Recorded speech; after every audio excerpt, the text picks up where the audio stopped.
The process of weighing evidence and saying, well, certain evidence is more important than other evidence. We're not just going to compare all of them and see what the majority say, but we're going to weigh it. That is called an eclectic text approach. And I think that is by far the best way to go about ascertaining what the original text says. Hello, everybody. Welcome back to the Thinking Theologically podcast, the show where we teach you how and why you should think theologically. I'm one of your hosts, Jack Dodgen, joined as always by the Master Resident Theologian in Training, Spencer Shaw. Spencer, how you doing? Doing good. Killed it. We talk about this like every episode, but summer, a lot of stuff Summer. going on. So I think we're both tired and busy, but Yeah. staying ahead pretty well with the podcast episodes. So Yes. it's when you're seeing this one, it's I don't know, several weeks, maybe even a month and a half after we record this. I don't know exactly. Game 6 is tonight for So, Thunder Pacers. That's when we're recording. That'll kind of set There your. you So go. we're kind of staying We're ahead ahead. because we know there's a lot of weeks during the summer that we're not going to be able to do anything between the two of us. So we're trying to stay ahead despite weather and internet problems. And Yeah, weather is supposed to be you name gone it. for me. So But it keeps raining in Oklahoma. And every time there's a rain threat, there's also a tornado threat because it's hot. So they concerns about weather have extended far beyond where they're supposed to. I'd really like to be done with that. This is the only thing that I'm ahead on is the podcast series. Everything else is feel the same way. just trying to survive. But here we are. Here we are continuing to talk about Bible things, going from authors of the Gospels to last week. Why do we have the books that we have within our canon? And we talked about canonicity and all of those things. Canonization. Is canonicity also a word? Yes, Excellent. it is. Canonization and why we have the books of the New Testament that we have. We haven't really dealt with any Old Testament things. And today we're dealing with a textual criticism, which if you're uninitiated with that phrase, you might hear that and go, why are we criticizing the text? But in the same way that we have to come to this, how do we get the books that we get? There's also, well, how do we know the text says what it says? When we, and we'll talk about this, all of these various manuscript and copies and all these things we have, that comes with also a lot of evaluation. And so that's what we're aiming to discuss today. Before we get into all of that, I want to remind you about where you can get a hold of us, strongchurchministries@gmail.com. You can email us about episodes, questions, and all those kinds of things. Criticism as well, if you would like. But, it's better if you send that to Spencer on any of the social media channels that he's a part of or on Facebook. You can find us at Thinking Theologically and get a hold of us there. Let us know what you think about different things, episodes, follow-up questions, that kind of stuff. And then check out thinkingtheologically.org. I don't know how often it will happen this summer, but there are a lot of written articles and things that if you're not checking the website or Facebook, then you're not being alerted to those things through the normal podcast channels. So be checking those things out as well. We recently, maybe a month now, have been a part of I don't know, maybe 2 months. I don't know how ahead we are. We're ahead. We're part of the Logos affiliation program. And so you can follow the link on our, what is it? I forgot to look it up. Is it resources? Resources. Yes. Under resources, I believe it's the first one, and that link will get you not 30 free days, which is normal, but 60. So for 2 months, you can try out this Bible software. And 2 months is going to be enough time for you to get to find your way around how to use a lot of this stuff. And again, Spencer and I have used it forever in different capacities, and it's more cost effective now than it has been in the past.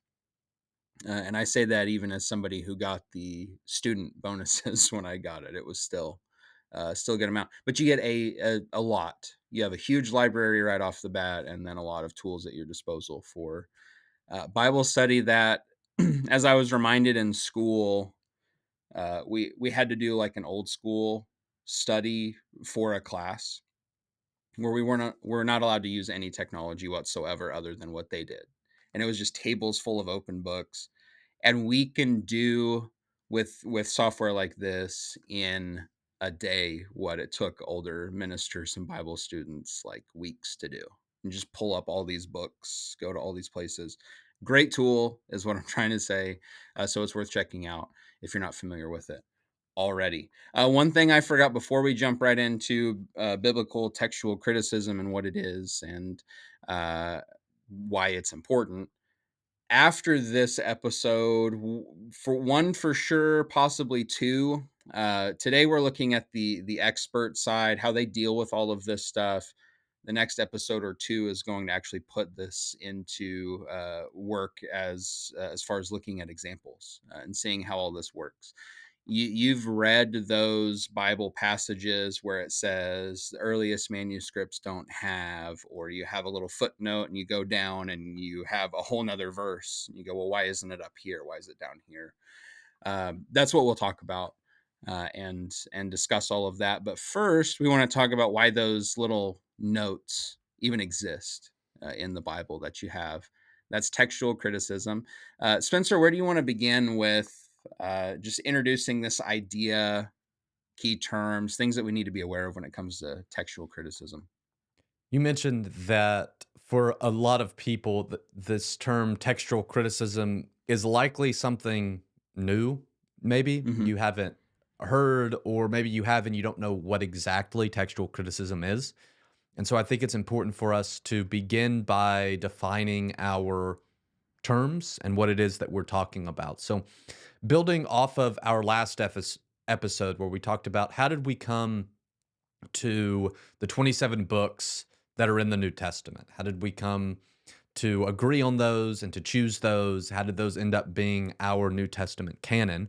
So, following off of that discussion, a next question is how have the books of the canon been preserved? So, if we know what they're supposed to be, how have those books been preserved? And that's an important question because we don't have any of the originals for any of the books in the New Testament. What we have are copies of copies of copies. And so the question of textual criticism is, in essence, how can we know what the original books said? If we believe these books are inspired by God, if they ought to be the Christian canon, then how can we know for certain that the way that we read them today is the same way that they were written at the beginning? And the way that one scholar, Greenlee, defines this idea of textual criticism, he says that textual criticism is the study of copies of any written work of which the autograph or the original is unknown, with the purpose of ascertaining the original text. So that's what we want to talk about in this episode, is the process that scholars go through to ascertain what the original text of the books of the New Testament was. Before we dive deeper into this discussion, I want to define some key terms for us that I will use throughout this episode so that we're kind of on the same page about what these words mean. The first and probably most important one is the term autograph, which is the original document. So if you talk about the autograph of Matthew, you're talking about the original Gospel of Matthew, or the autograph of Romans. You're talking about the original papyrus that Paul put pen to paper and wrote, right? So you're talking about the original. And as I mentioned, we no longer have any of the autographs of the New Testament, none of the original books. All we have is copies of copies of copies. The second term is the term manuscript, which is a handwritten document, or in the case of the New Testament, a handwritten copy. So if I talk about a manuscript of Matthew, I'm talking about a handwritten copy of the Gospel of Matthew, a manuscript of Romans. So you have the autograph, the original letter that Paul wrote, but then you have manuscripts, which are the copies, perhaps of this original, or a copy of a copy of a copy, depending on what you think about the manuscript. The third term that I want to define is variant reading. This is where there is a difference between at least two readings of one text. And here's what I mean by that. So if you have two manuscripts of Romans, and Romans 1:1 reads one way in one of the manuscripts and reads slightly differently in the second manuscript, you have a variant reading, which means there's at least two different ways that we see a verse worded between manuscripts. And so when you think about, and we'll talk about this more, so when you have hundreds of manuscripts for any particular verse, you might have multiple different variant readings of, well, in 20 manuscripts, it reads like this, and in 10, it reads like that. And at 5, it reads like this. So, variant reading is when you have at least two different ways that a verse or a passage shows up among the manuscripts that we have. The final term, and I've defined this in a previous episode, is the term extant. Extant refers to manuscript copies that are still in existence. And so when I Mm. say an extant manuscript, I mean a manuscript that we actually have, that you can go somewhere, theoretically, a museum or someplace like that, and actually lay your eyes on this manuscript. Because there's manuscripts that don't exist. So the autographs, right, don't exist. And then there's manuscripts that do exist, that are extant, that you can go and look at. With all of that being said, I want to kind of end the introductory comments by speaking just a little bit about the goals of textual criticism. So the primary goal we talked about is it's the process of establishing the original text. It's looking at all the manuscripts we have, it's comparing all the variant readings and trying to come to a conclusion about what the original letter to the Romans or what the original Gospel of Matthew said. But there's also secondary goals of textual criticism, and we're not going to talk about these really in the course of this episode, but two secondary goals is one, to trace the history of transmission. So to think about how were books of the New Testament copied and how were they passed around? How were they used? How were they handled? All of that kind of stuff. And then that, secondly, can give us some insights into the history of the church and of Christian theology. So you see the way that manuscripts were copied, even how they were copied, what they were copied on, some of the changes that were made to them. And it gives us insights into how the church throughout history thought, what their theology was, the way that they did things. And so it does kind of open up a little bit of the history of the church just by understanding how these documents were created and copied. Mm. Yeah, there's as you're talking about that, there are a couple things that come to mind that I'm thinking about as again, this is not to say all atheists are this way. That's certainly not what I'm doing. But as somebody who has heard these arguments from that audience a lot of the time, there's uh, yeah, we don't have the originals. Well, that's true. With something that is this old as far as a writing goes, that's extremely normal. If I remember correctly, I think the next, and we'll talk some numbers here in a minute, but I think the next from New Testament manuscripts is Homer's Odyssey. I think is the next writing from that kind of a time period that has any significant number of manuscripts, and even then it's not close to the New Testament manuscripts we have. There are a lot of these copies, and a lot of these copies that we can read and go refer to and check the work of. So not having the originals, would it be cool if we had them? Sure, but just think about just think about all of the obstacles that would have to be overcome to get this is the literal thing that this author wrote at that time. It shouldn't surprise us that those things have been destroyed or lost or whatever. And it's possible that there may be more that we find. Who knows? But having as many manuscripts as we have, again, we'll talk numbers in a moment. The amount is pretty exceptional and gives us the ability to, when we go to criticism, do so with pretty good confidence that, all right, this is what our Bible translation Mhm. should say. And that's the other part of this. Somebody maybe hears criticism if they're not familiar with the term and goes, "Oh, that's criticism is a bad thing." Their goal is to under. This is done by people who care about what the text says and wanting to understand what the text says. Are there some that are maybe going to be more critical than they ought to be? Sure, that's true of any profession that exists. But this is primarily done by people who care about what was it that God wanted to communicate to His people here. And so as we talk about criticism and all of those things here, just keep that in mind as they're doing all of this work and dedicating their lives to figuring out. Let's have the best, the most. What's the word I'm looking for? Accurate version of this that we can have, so that we can follow God as best we can, according to His Word.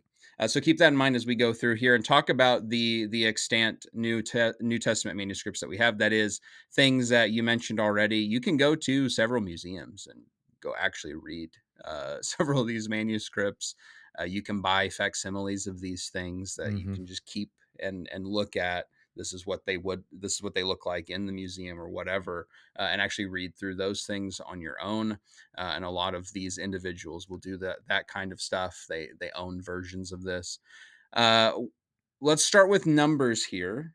So we've got types of manuscripts. What types do we have? Do we have any idea of how many we actually have of these things? What do you want to say about that? Yeah, so as you said, one of the places we need to start is, so what do we have? What do we have available to us to be able to figure out what the original New Testament documents said? And like Jack said, there's places that you can go and see these things. I'm near Houston right now. In Houston is Lanier Theological Library, and at Mhm. Lanier Theological Library, they have exact replicas of a lot of the oldest manuscripts in the library that you can go there as the public and go into the library and you can see some of these replicas of the some of the oldest manuscripts that we have. So, as Jack said, we're going to start with the types of manuscripts because not all manuscripts are exactly the same. And these are going in order of the importance and the date of these types of manuscripts. So, the earliest or the oldest type of manuscript that we have is a papyrus manuscript. So, the original documents of the New Testament were likely written on papyrus. And if you don't know anything about papyrus, papyrus is a plant that grows in a climate such as along the Nile River in Egypt. And when I talk about papyrus, I compare it to celery because it's stringy. So you can actually Mhm. pull the strings of it across. So think celery, think bamboo is another example. If Mhm. you've ever seen fresh bamboo, you can break it and you have strings. And so you can kind of pull it apart. And so what they would do is they would take the papyrus reed, they would pull the strings off and they would lay them together. You know, you'd have some going this way and then some going cross. You kind of make this cross stitch pattern. And papyrus naturally oozes a sticky like substance. And so, what you could do is you could line it together and you have this sticky substance that's on top, and you then lay it out in the sun for that to dry. And when the wet papyrus and the sticky stuff all dries, you now have a piece of dried paper and it's all connected together. And so if you look up even online like a close-up image of a piece of papyrus, you can see the lines of Mhm. where these strips are put together. And so that was the form of paper, so to speak, that was used in the first century. So the original documents, the autographs, and then the earliest copies that we have are all in papyrus. And so, papyrus was second century into the third century is papyrus manuscripts. And so, one of the ways that we can date a document is by what it's written on, because they moved beyond papyrus into things like parchment after that. And so, what the type of material is can also help us to date it. And so, second century, third century, so pretty early on in connection to the documents of the New Testament that were written mostly in the first century. We've talked about some of them, maybe even into the first quarter of the second century. And we have 137, and my numbers are probably a little bit outdated. I haven't updated them recently. And the thing about some of these manuscripts is a lot of them still exist in private collections that scholars and people don't have access to. And so sometimes it can make it difficult to know how many are actually in existence, even if we can't look at them and analyze them. So, approximately, I'll say 137 papyrus manuscripts of the New Testament. Next, after papyrus, is uncial manuscripts or majuscule manuscripts. These date from about the 4th century to the 9th century. And we have approximately 323 uncial manuscripts. Now, I would encourage you, if you're interested in this and you're listening or watching, to go to Google and search uncial, Uncial, to see what this looks like. But the earliest way that Greek was written was in all capital letters with no spaces. And Greek eventually transitioned from all capital letters and no spaces into a cursive style. And you could actually go and Google this and see examples of where you get some uppercase and lowercase, and you get the letters kind of connected together in a cursive like way, and you start to get some spaces between words. So, one of the ways that scholars will date a manuscript is by the way that the Greek is written. Because we know if Mhm. it's all uppercase, if there's no spaces, it's older than a manuscript that is written in more of the cursive style. And so, after the manuscripts written on papyrus, which are written in that uncial style, by the way, so they weren't written in a different way, it's all capitals with spaces. But you begin with, okay, if it's written on papyrus, it's old. If it's not written on papyrus, but still in the capital form, it's considered an uncial, which dates from the 4th to the 9th century, so the second oldest type. Beginning in about the 9th century, the way that Greek was written transitions into more of the cursive style, which is called a minuscule. So you think of another name for uncial is majuscule. So you think of the so big, so capital letters, minuscule, small. So you start to get the more cursive style that looks a little bit more similar to what you might think of writing in English. And so those date from about the 9th to the 15th century, so much later than the papyrus manuscripts or the uncial manuscripts. And we have approximately 2,247 of those, so over 2,000 minuscule manuscripts. After that, we have lectionaries. They're about 2,227, so again, over 2,000 lectionaries. What a lectionary is, and a lot of church traditions still use them today. I've used them in some of my preaching and teaching. And what it does is it takes selections from the Bible. Generally, today you have a Old Testament text, a text from the Psalms, a text from the Gospels, and then a text from Paul's letters. And you have those 4 texts for each and every Sunday. You have an A year, a B year, and a C year. And so the texts change uh, every year, and then they repeat every 3 years. And the idea with that is every 3 years, you work your way pretty much through the entire Bible. Mm. And the way that these worked in earliest Christianities were these were like I don't know, the order of worship. So this kind of guided the way that these texts were read and taught on every week in the church. And so it was kind of like the order of worship. And so in a lot of older lectionaries, you have the actual verses there. So it doesn't just say these verses, but it will have a copy of them. And so we have copies in these lectionaries of portions of the Old Testament.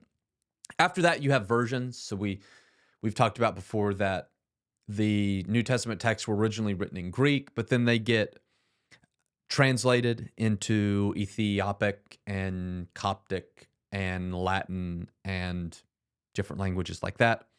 And then finally, you have church fathers and other early writings. So some of the church fathers, some of the important church leaders will quote in their writing from passages in the Bible. And that can also help us of, well, we're unsure what exactly this verse says. And so we might want to bring in, well, how did some people quote this verse? What did they say this verse said? And Mm. so that can kind of help us as well. So those are the types of manuscripts that we have.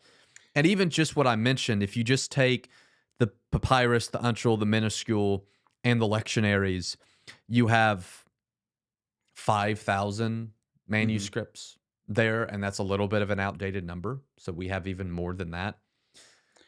Question about that. Yeah. When we say manuscript, is this like full manuscripts of the New Testament? Are we talking like Mm. fragmentary and full?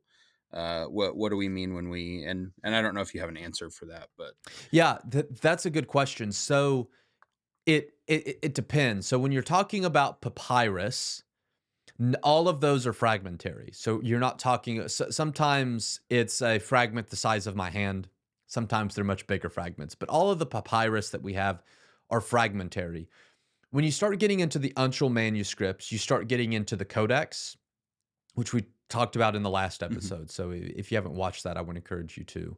But a codex was in essence an ancient book, and that's where you start getting the first full copies of not only books but of the entire New Testament. And so some of the most important copies or manuscripts that we have are uncials where we have the entirety of the New Testament. And so some of the most important ones are like Codex Sinaiticus, Codex mhm, Vaticanus, Codex Alexandrinus, are these big codices that have most, if not all, of the New Testament in there in an uncial form that date early. And by early, I'm talking like fourth, fifth, sixth century. So we have within a couple hundred years of the New Testament being written, we have some of these uncial codices that have the entirety of these books and the entirety of the New Testament, which are vital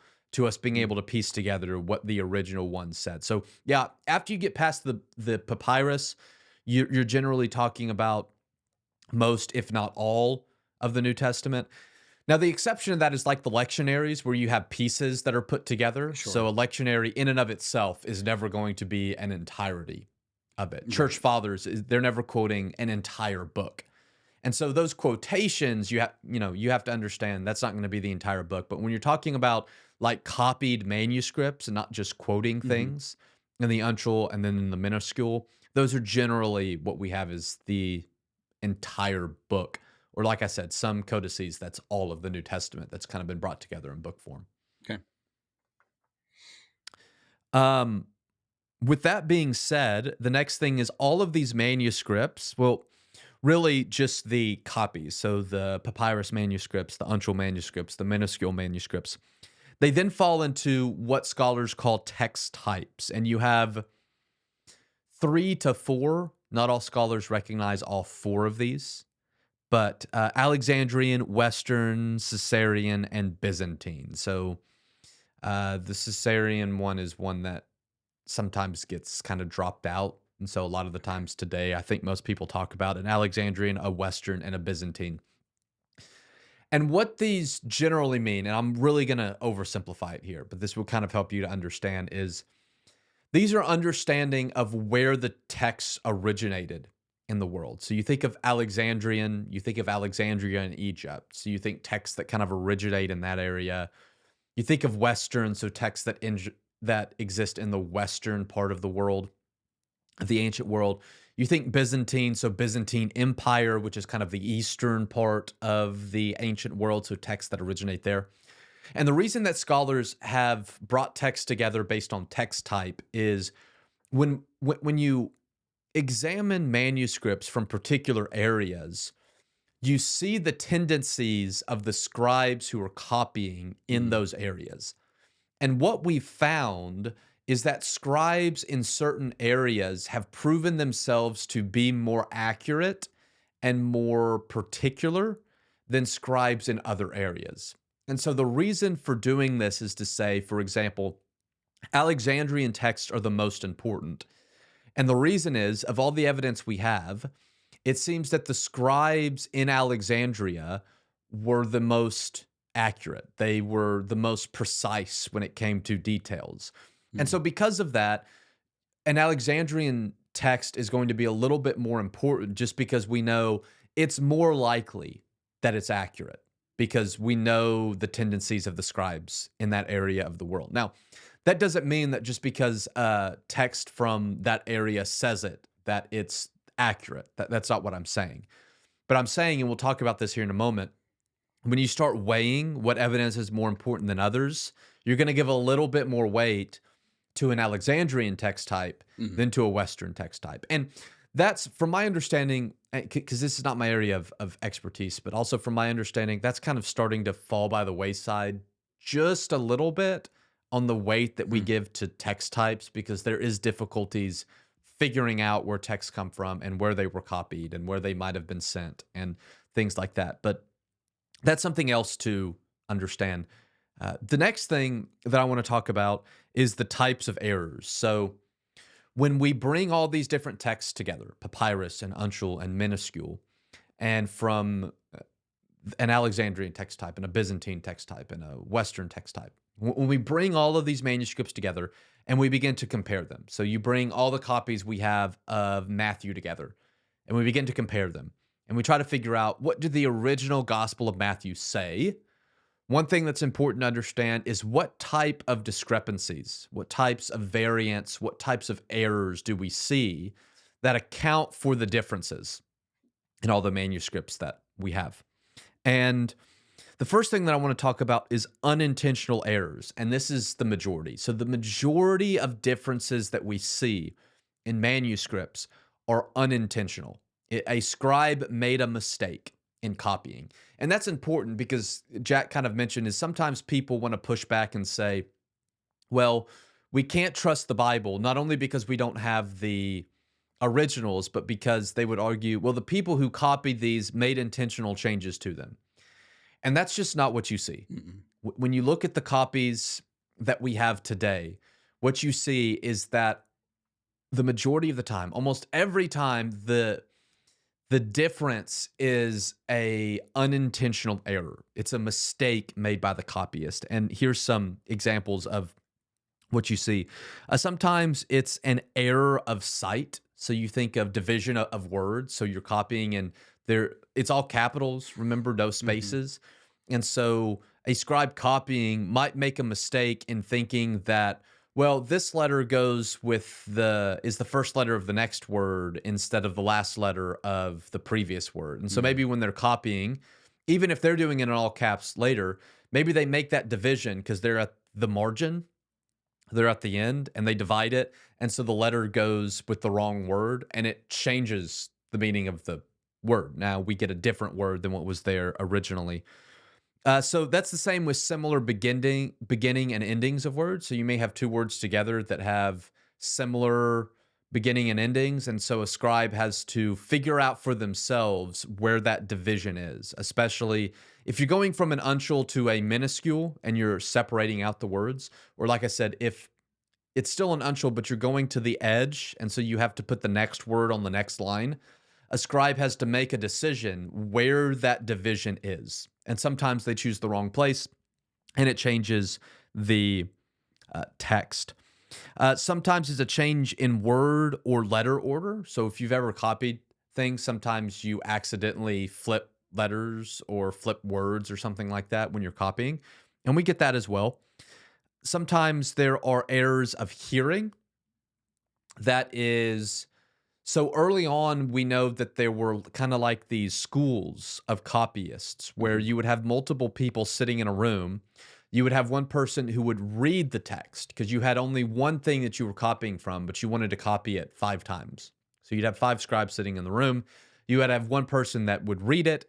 They would listen and write it down. And as you know, sometimes the person says one thing, you hear something different. And so that's what you end up writing down. So sometimes there's just errors of hearing, errors of memory, and that is when you're looking at a text, typically we're not copying letter by letter, right? We're reading words or sections and then copying them down. So we read a section and then we go to write it down and we remember it slightly differently, change the word order, we leave out Mhm. a word, something like that. Errors of judgment, and that's what I said. So sometimes an example would be, let's say you're copying off a manuscript here and you can't tell what a letter is or what a word is because it's been smudged or something like that. And so I have to make a judgment for myself. what is this word based upon the context. And when I do that, when I'm copying, sometimes I make the wrong judgment. And so what's interesting, because I've actually done this, is when you're comparing manuscripts together, you can kind of pick up on, you're like, well, this manuscript says something different. How did they get that? And you can kind of look and you can tell, oh, okay, I see.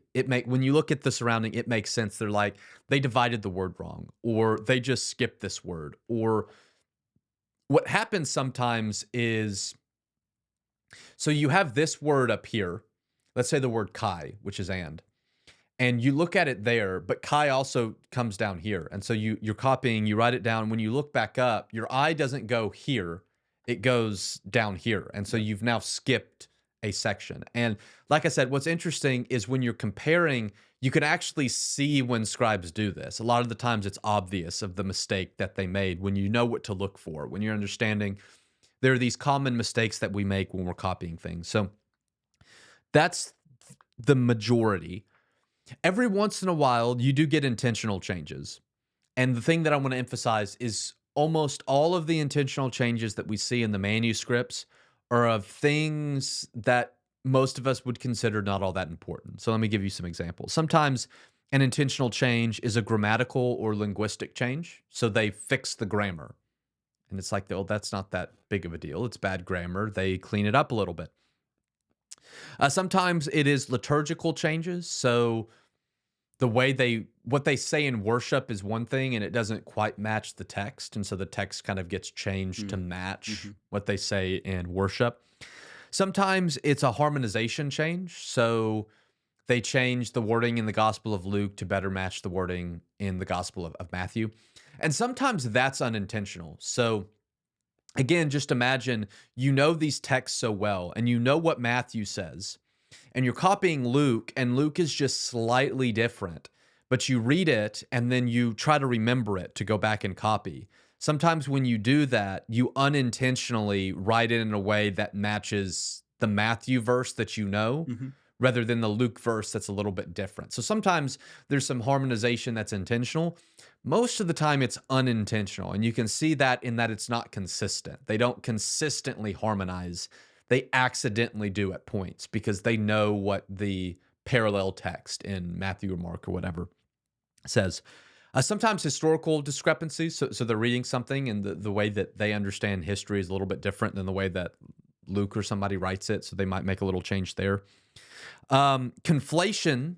So I kind of jumped ahead. Conflation is an example of the harmonization that is sometimes unintentional. And so what they will do is it's an example of a harmonization where you take a little bit of Luke's wording and a little bit of Matthew's wording and you conflate them together. Or sometimes it's like, okay, so Matthew says this and Luke adds this to it. And so when you're copying Matthew, sometimes they'll add the Luke edition to it, and so lengthen the Matthean version. And so they're conflating Matthew's version with Luke's version together, and you get kind of a hybrid harmonization type thing that's going on there. Sometimes you get doctrinal changes. And again, one thing that I want to emphasize is when you change because of a doctrine or any of these other ones, most of the time it's not out of malice. And so here's an example. If you go to Acts chapter 8, the story of the Ethiopian eunuch, you will find that one of the verses, I can't remember off the top of my head which one it is, but it's the verse where the Ethiopian eunuch makes his confession, is not in most modern Bibles. It's moved to a footnote. And so you skip a verse, right? So it goes from like verse 35 to 37, and you're missing a verse there in the middle. 37 is the one that's missing, yeah. 37 is the one that's missing? Yep. So, okay, so the verses go 35, 36, 38, 39, and you skip 37. It's put in a footnote in most Bible versions. And the most likely reason that the confession was added is because an early scribe was writing the story, and the scribe's like, well, I know how people are converted. I know that they are baptized. I know that they do this. I know that they do that. And part of that is a confession. And so they add that in because they're like, well, we know how people convert. And I'm sure that there was a confession that was part of it. And so they kind of add that in. And it's not a change to try and, well, the Bible taught this and I didn't like it. So I'm changing it to say something different. It's generally more along the lines of the Ethiopian eunuch of, well, I know how people are converted. And so I'm pretty certain that there was a confession that was part in that because that's just what you do. And so I'm going to add that little piece to the story, even though Luke didn't put it there originally. And so those are the types of changes that you generally see when you're comparing different manuscripts together. Yeah, there's one criticism is not the right word. One point that some will bring up sometimes is like, oh, the Bible manuscripts. It's like they were playing the telephone game, where you have this person has the thing and they pass it along, and by the time you get to guy number 10, it's nothing like what guy number one was. And I was listening to an interview with a couple scholars who are in this field, and he talked about the telephone game and said, no, it's like the telephone game if the guys down the line also got to go back and ask the guy, not the first guy because we don't have the originals, but the guys that are really close, and go, is this what you said, is this about? And then also it's like the telephone game if it wasn't just one to one to one, but a bunch of people wrote this thing down, and then a bunch of people wrote this down. So the number of manuscripts, but also the age of these things gives us the ability to go, oh, this scribe did the jump Mhm. from this and to this and, but these 10 didn't do that. And so this guy missed it. We can be pretty confident about that whole thing here. And that's something important to remember whenever that criticism comes up. Well, you can't trust your Bibles because no, you can. We have so many of these and they span such a long amount of time that we are able to go and compare all the time to look at these. And it helps to know too, well, yes, there are some intentional changes, like you said, that really don't have any kind of heavy effectual change to like, oh, this completely changes what this means. Not really. It just changes how it's used and what they were doing with it. But most of these things are these slight errors here that you might find. The people writing these things down again were people who deeply cared about the text, and they wanted to do the best job with it that they could. And everybody makes mistakes in that process, and that's where it helps to have so many of these things, as well as the ability to go backwards so far and go, all right, these people cared about the text. Let's look and see how these all compare with one another. And so, yes, errors, but not something that we should look at and go, oh no, my Bible has errors. Well, okay, relatively speaking, they're not going to be that big of a deal when it comes to the trust that we can put into Mhm. the Bibles that we carry with us today. We move into this closing point here, and I kind of mentioned it just now. So many manuscripts, but then there's also an age of manuscripts, and so as people think about the textual criticism stuff, people weigh different things. I've had these conversations before with other minister friends of mine. Do we care more about the amount of these things that say this, that, or the other thing, or do we care more about, well, the older one says something like this? And that's apparently a thing that they discuss Mhm. internally, scholars in this. So talk to me about textual criticism theory and how they arrive Yeah. at this is what the text should say. Yeah, there's two primary theories for how do we go about, as Jack said, comparing all of the manuscripts that we have together and figuring out what the original said. One theory is called the majority text theory.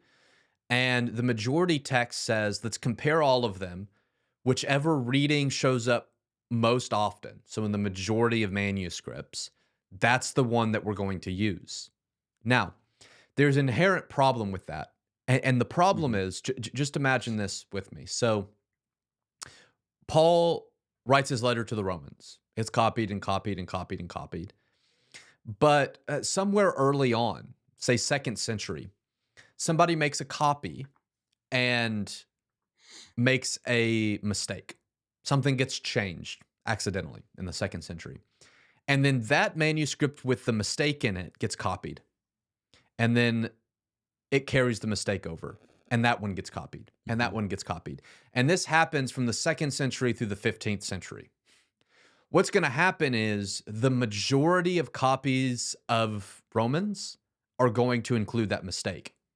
So just because the majority say something does not mean that that is correct, because the mistake could have come in early on. And so to me, that seems to indicate that earlier sources are going to be much more important than something from the 15th century or the 14th century or something like that. So the process of weighing evidence and saying, well, certain evidence is more important than other evidence. We're not just going to compare all of them and see what the majority say, but we're going to weigh it. That is called an eclectic text approach. And I think that is by far the best way to go about ascertaining what the original text says. And here's why that's important. If you go and read the preface of your Bible, which I'm assuming no one has ever done other than me, go and read the preface of your Bible. It will tell you what Greek text was used to translate it into English. It will tell you, and it will use the words eclectic text or majority text. It will tell you that generally. And the reason I think that's important is because I just illustrated one of the primary problems with the majority text. And if your English Bible is translated based off a majority Greek text, then there's going to be some problems with the English translation, because I would argue there's some issues with the Greek text. Now, to define this a little further, if your preface doesn't use the words eclectic and majority, if it's majority, it will say majority. I've never known a Bible translation that used the majority Greek text that didn't say majority. If it's using an eclectic text, it will probably tell you what Greek version was used. And there's two popular scholarly Greek eclectic texts. One is the Nestle Aland.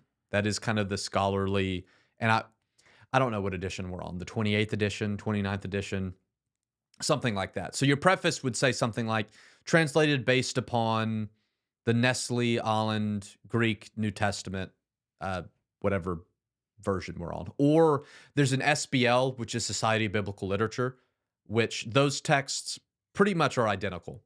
There's really not a difference. They're just published by two different groups. There's not much of a difference. Those are both eclectic approaches. So the preface of your Bible will say, this English version was translated based upon this Greek version, and it will be SBL.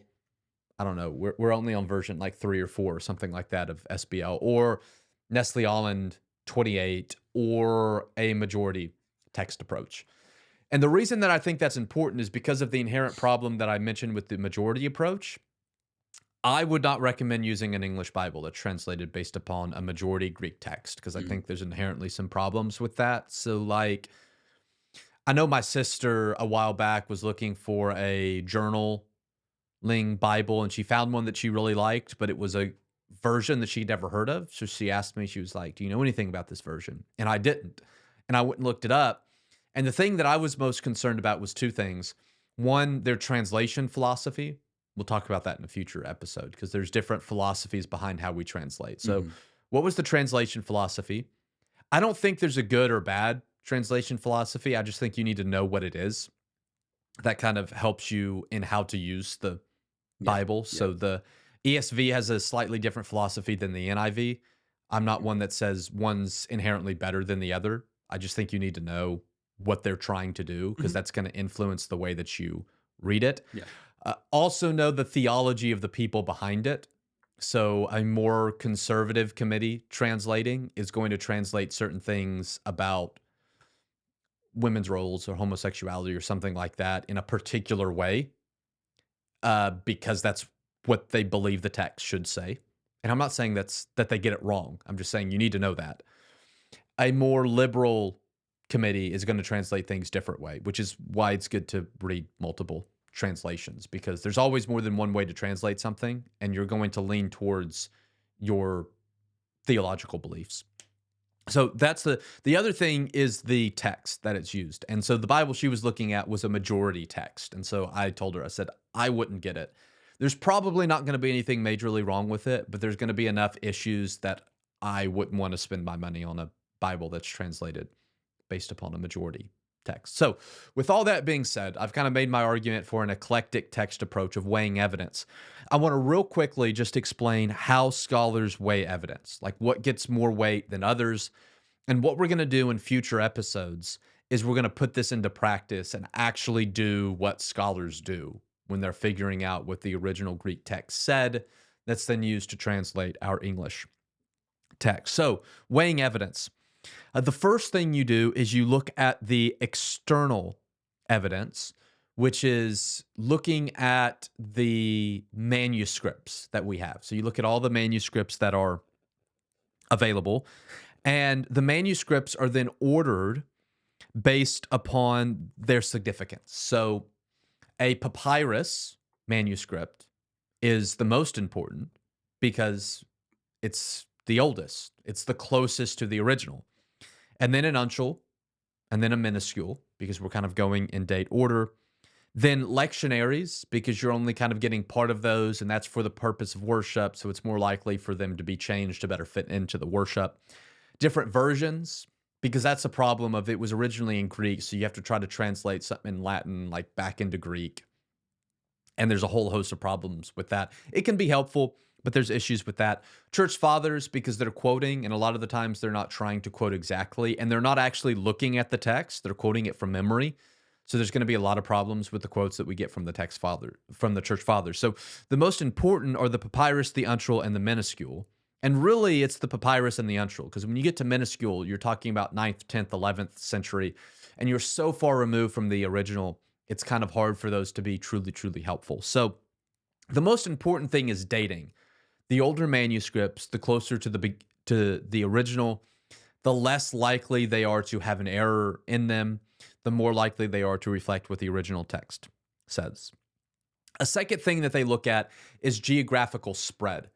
So you want, to the best of your ability, you want manuscripts from different parts of the world.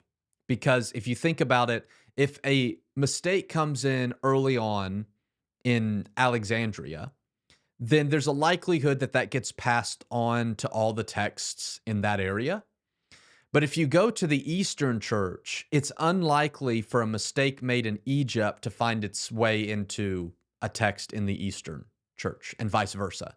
So if you have a version of a verse that's not only old, but it can be found in East and West and Alexandria and all these different text types, then it's more likely to be accurate than one that you only find in one area of the world. And I'm hoping that kind of makes some sense. So geographical spread is important.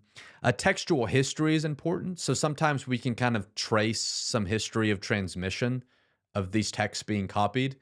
And the more we can know about where the text comes from, the scribes who copied it, all those things, the more we can understand what is the likelihood of these scribes making mistakes. How meticulous were these scribes? And so sometimes we can kind of look at the history and figure out, well, this is something that's reliable, or this is something we might have to question a little bit. And then the text type, like I said, we know that the scribes in Alexandria, for example, tended to be more meticulous than in other areas. So that's something to consider. And that also plays a role if you want different text types, because you want them from different places in the. So the first thing that that scholars do, is they look at all of that. And for the majority of passages in the New Testament, that's all you have to do. It becomes pretty obvious when you compare all of this external evidence. But for some passages, you compare all the external evidence and it's still uncertain. It's like, well, this reading's very old, but this one has a better geographical spread. But this one is from scribes that we know were pretty meticulous. And it's like, all the evidence is about even for this reading versus that reading. So when it's uncertain from external evidence, which is rare, but it does happen in passages, you move from the external evidence into the internal evidence. which is you look within the book and the documents themselves. And so here's the way that the internal evidence works. First is you consider transcriptural evidence, which is based on the tendency of the scribe. So from our analysis of all of these manuscripts, scholars have been able to figure out tendencies that scribes make. So, like we talked about some of the mistakes that you see. And so we found the tendency of scribes. What kind of mistakes do scribes tend to make? But we also have figured out what are the tendencies of scribes when they do change things. Why and how do they tend to do that? And because of that, this is what we found is that we prefer a shorter reading to a longer reading. Because what we found from scribes, Jack's kind of hinted at this, they believe that we're talking about Christian scribes. So the text is important. They believe that the text is inspired. And because of that, from all the evidence that we have, it is very rare for a scribe to remove something and make a text shorter, unless they do it by accident, which I mentioned, that's pretty obvious when they accidentally skip a section or something like that. We can generally figure that out. But intentionally, scribes generally never delete something because they believe these to be inspired texts from God. What's much more likely is for a scribe to add to in order to explain. And sometimes the way that this happens, and this just might be interesting, you can actually go see this in some older manuscripts, is sometimes a scribe will make a notation in the margin to explain something in the text. And the next person copying it will intentionally, or sometimes unintentionally, because they don't know, well, is this a note or was this original? They'll move it into the text. Yep. And so it's much more likely for a scribe to make a text longer than shorter. So when you're comparing text, it's much more likely for the shorter text to be original than the longer.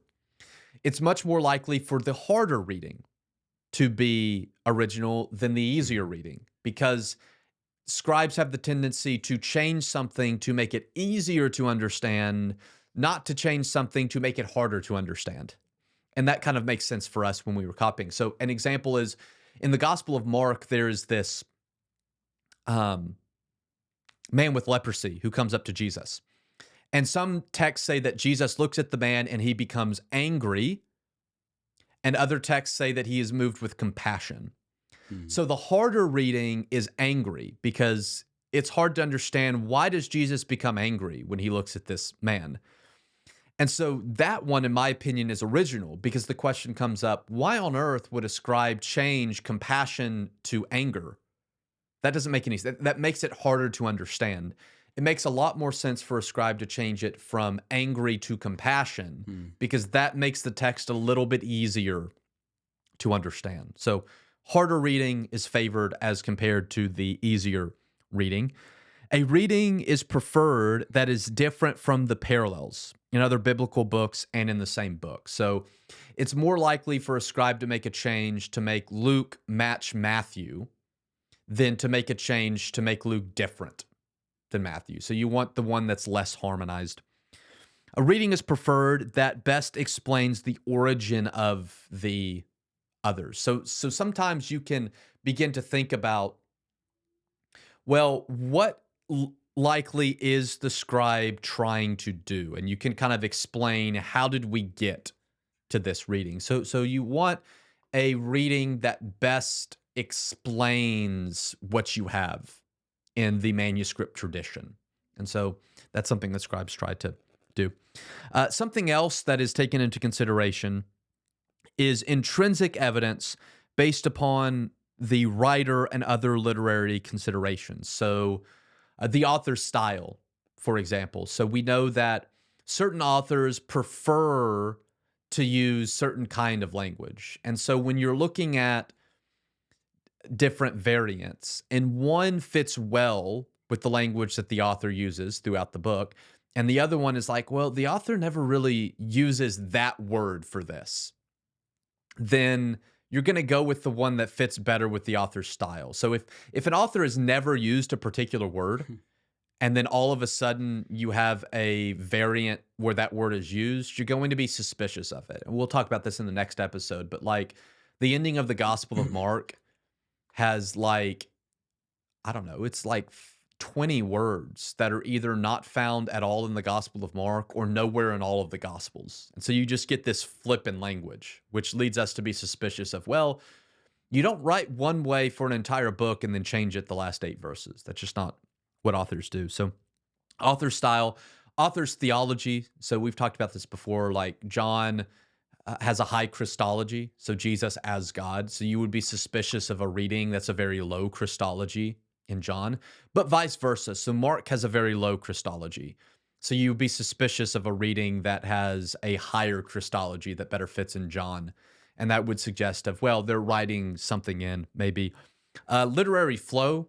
So just how does this, so maybe you have an entire story and how does this flow from one scene to the next scene? And sometimes it's like, well, it's hard to see how it flows, which would kind of strike us as, well, maybe not original. And then there are other factors that just have to be considered when you're just trying to figure out how does this reading fit in.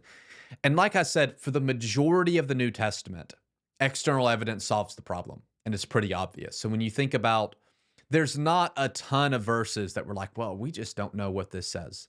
It's rare. And of the verses that we are uncertain, most of them don't make a significant difference. When it talks about big picture things, they might make a significant difference in terms of small little understandings Mhm. of what a particular story might mean or what a particular saying might mean. But when we're talking about grand theological concepts, that's just not really the case. And that's kind of where we will go when we look at some of the bigger uh, verses or passages that are in question and kind of put these principles to the test. Yeah, so that does it for this episode on the kind of all the background foundational stuff about textual criticism and what they look for and the various types of errors and the effect that those things have. The next episode for sure, and maybe two, we'll look at examples of this, of walking through the process of like has been mentioned in this particular episode. The ending of Mark, that's one of those where it's very clear. Normally, there's this line of demarcation that says, "Hey, earliest manuscripts do not have these verses here through to the end," and so I think that'll be under kind of our view, perhaps within the next episode, or at least in part, if not the whole time. But walking through that process and going, okay, this is what they do when they try to evaluate, should this be here? Is this correct? Should it be somewhere else? Should it not be here at all? And that kind of stuff. So I hope you're looking forward to the next episode or two where we're looking at examples of textual criticism and doing some of that ourselves and probably answering some questions you've had about, well, what happened to my Ethiopian eunuch verse? Why is it at the bottom? Mhm. What about Mark? What about John 8 as one of those texts of you without sin cast the first stone? Should that be there? Because there's a note there a lot of the time as well. So this might help answer some of those questions that maybe you've had about the text and weren't sure how to answer those things. We'll be dealing with that in the next episode or two. And so we hope you join us there. Don't forget to check out thinkingtheologically.org.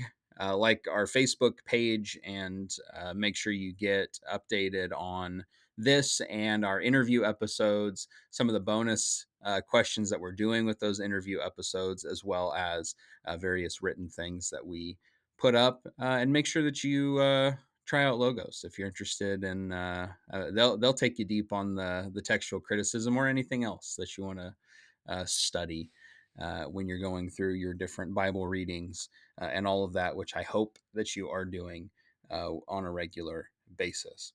But that does it for this episode. I'm Jack. That's Spencer. We'll see you next time.